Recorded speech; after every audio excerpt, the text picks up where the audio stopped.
What's up, folks? Welcome back. I'm your host, the Hypothetical Patriot. Everything you hear on YouTube is, of course, hypothetical. Well, in the art of the deal, Trump explains maybe why J.B. Pritzker, the governor of Illinois, isn't too keen on Trumpy. He always calls him stupid and this and that. I'll let you decide who's stupid.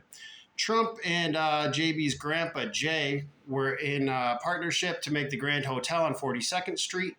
And Trump at the last minute slid in a clause that said that they couldn't put any competing hotels within the area. Check this out. I first tried to get the covenant from Jay Pritzker at the time we made our deal, but he refused. Jay is a smart guy, and he wasn't about to foreclose the future expansion of his hotel chain in one of the biggest cities in the world. We finally got to closing, and just before we all sat down, I was alone with the executive of the bank.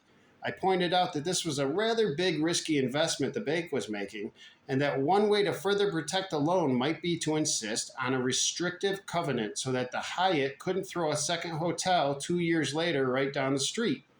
The banker saw the implications immediately. He stormed into the room where the Hyatt people were sitting and said, "Hey, fellas, we're putting millions of dollars on the line here, which is a lot of money. And we're not going to make this loan unless we get a covenant from Hyatt saying you won't open any other hotels in New York." I was taking a chance because their whole financing could have fallen through at that moment. But what I had going for me was that Jay Pritzker wasn't at the closing. The executive representing Hyatt tried to reach Jay, but it turned out that he was in Nepal mountain climbing and couldn't be reached. Meanwhile, the bank gave Hyatt 1 hour to make the decision, or that was the end of the financing.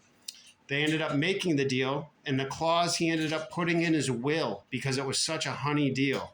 He ended up selling way down the road in 1996 his shares for, I believe, $148 million, and I believe it was that high of a money amount because of said clause.